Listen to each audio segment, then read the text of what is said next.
Welcome, everybody, to Confessions of a Binge Eater. Do you have a sense that your self-esteem is struggling? Well, as emotional eaters, it typically does. Yeah, we can do all kinds of great things in life, but there's a little part of us that suffers with self-doubt, insecurity, self-condemnation, sensitivity. If you relate to all of that, listen up.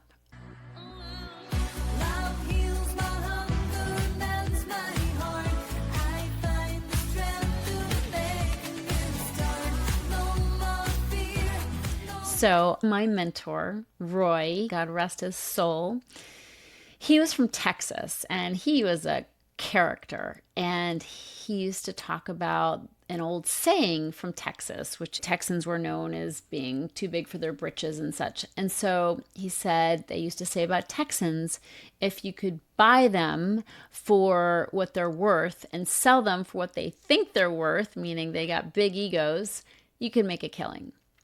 But he modified that statement for the people he mentored. And he said to us, if I could buy you for what you think you're worth and sell you for what you're worth, I could make a killing. And he wasn't wrong. You know, as emotional eaters, we struggle in the self-esteem department. I know I certainly did. I was insecure. I was afraid to speak up. I was afraid that if I spoke up and then was wrong, I would be embarrassed. I would be made fun of. I was always afraid of looking foolish. And that made me hold back. You know, I held back. I didn't speak my truth. I didn't step up with self-confidence in many areas of my life, most areas of my life. And if you relate to that, it's really common for emotional eaters. And of course, it drives emotional eating. We eat instead of saying what we need to say. I tell my clients, say it, don't stuff it. And we doubt ourselves and we play conversations over and over in our head saying, I should have said this, I should have said that. But in the moment, we're afraid to say this or say that. So our self-esteem suffers and we hold back and we contort ourselves, trying to please others, trying to be somebody that we think everybody thinks we should be. And that really causes a terrible feeling of misalignment inside, and then eating because we don't feel right and we're trying to stay small and we're trying to muffle ourselves and our voice. And sure, we find other people in our lives who will help us muffle our voice. But we really can't blame others if we're choosing to do that time and time again. If we're falling into that pattern, we have to take responsibility for it. So I want to dig into this because my self-esteem suffered and I was helped so much from my mentor, Roy, to build my self-esteem.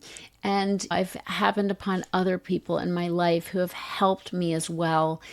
My current partner included. He will catch me saying something negative or self-critical and be like, that's not how it is. Let's correct that thought or that statement about yourself. So he's been so good for my self-esteem.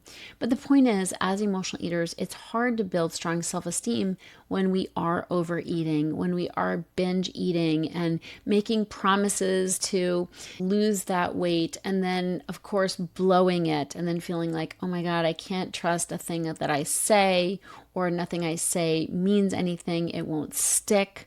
You know, and so over time, our eating patterns, certainly while driven by low self-esteem, our eating patterns also exacerbate low self-esteem. We're stuck in a vicious loop of binge eating, feeling bad about ourselves, saying negative things about ourselves. You know, I used to say, I'm such a loser. I used to say terrible things about myself, or I called myself Fatty Patty, because I was so angry at myself and being out of control with food and having a tummy that I couldn't make smaller by hook or by crook. So our self-esteem gets damaged from binge eating, also because there's a lot of secrecy that comes with binge eating, binging late at night. I used to binge in my car and then throw away the wrappers before I got home. We live a double life as binge eaters, don't we? Like we present as in control, in charge of our lives, but then we have this ugly, dirty secret at night where we're completely out of control. And then again, that chips away at our sense of ourselves, our self-esteem. And the negative self-talk isn't just confined to our eating behaviors. I mean, we call ourselves stupid. We doubt ourselves. We say terrible, critical things about ourselves under our breath, or when we make a mistake. Oh my God, we're so hard on ourselves when we make a mistake, right? Why did I do that? I'm so stupid. I should have known better. Whew, we're relentless. And again, this drives overeating. Most emotional eaters are perfectionists. We're trying to meet a standard that is impossible to meet. And of course, when we fall short, we beat ourselves up by binging, constantly nitpicking at our bodies, looking at our bulges and our cellulite and wherever else it's not perfect. And we're constantly trying to meet that level of perfection that is impossible for any woman's body. Please. Body hatred, of course, drives our self-esteem even lower. We also do something I'm constantly getting on my clients about, which is compare and despair. We compare ourselves to other people and we always fall short. And then we beat ourselves up for that. So I've described many of the behaviors of emotional eaters and how it certainly contributes to low self-esteem. The problem with living this way is we never step out and shine our light. When we feel bad about ourselves, we don't shine our light and we get trapped in behaviors that cause overeating, selling ourselves short in relationships. It's very typical for emotional eaters to hook up with people who aren't good for our self-esteem, or who subtly put us down or gaslight us or make us feel insecure. But again, we chose that relationship. So I want to help you stay out of victim mode. You know, we find people that match our self-esteem and what we feel worthy of. If you don't feel worthy of good treatment, you'll find somebody who will treat you badly. When our self-esteem suffers, we choose relationships where we are treated the way we're treating ourselves. You know, we'll find a match. Somebody will treat us or value us at the level we value ourselves, which until we're on a healing journey isn't much. It's not much. And we can stay in victim mode and say, I've got someone in my life who doesn't treat me well. Or we can take responsibility for the fact that we found somebody who treated us the way we treat ourselves.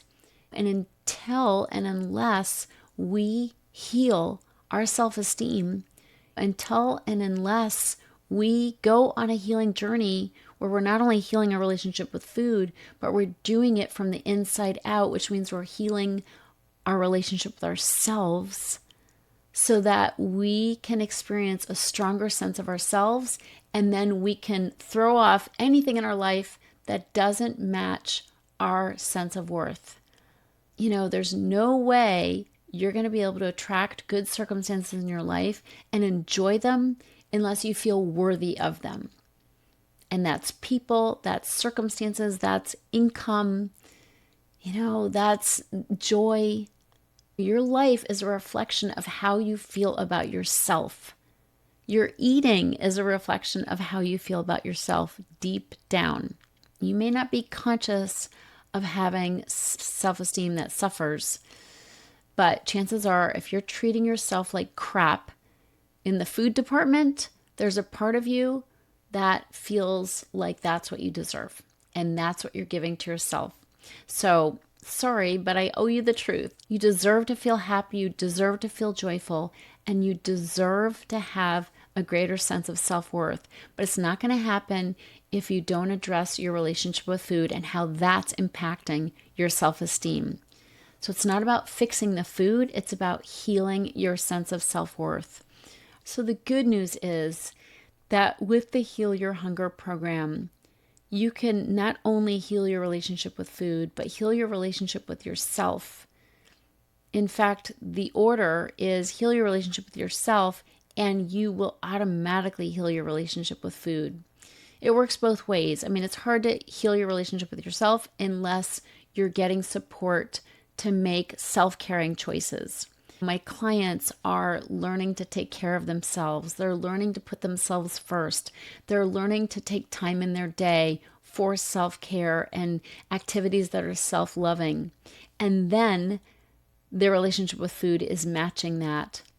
But they're also making changes in their relationship with food, which is helping them feel worthy of taking time for themselves, of putting boundaries on their time, of saying no to treatment that isn't positive or isn't supportive. So it works both ways. You need both if you want to be happy. One of the reasons why diets don't work is because when we fix ourselves on the outside and nothing on the inside really changes, then when we lose the weight, we're not any happier than we were when we were heavier. I've had the experience of losing weight, being in the body I wanted and not being happy. Sure, I was glad to be in a thinner body, but I didn't feel as happy as I thought I would feel. And that's because I didn't make those changes on the inside. My weight loss was skin deep. I didn't heal how I felt about myself. So that's my invitation to you. What is your relationship with food costing you? And are you ready for that deeper journey where you heal how you feel about yourself and it's reflected in every part of your life, including your relationship with food? That's what I want for you. It's so yummy and you deserve it. Thank you so much for tuning in. I'll see you in the next show. If you're ready to get off the dieting roller coaster ride and finally make peace with food and with your body, talk to a Heal Your Hunger mentor about what steps you need to take based on your own history with food and weight. Go to healyourhunger.com and register for an emotional eating breakthrough session and see how fast you can experience real change. It's a complimentary evaluation, but there are limited spots available. So go to healyourhunger.com and register to speak with a mentor today.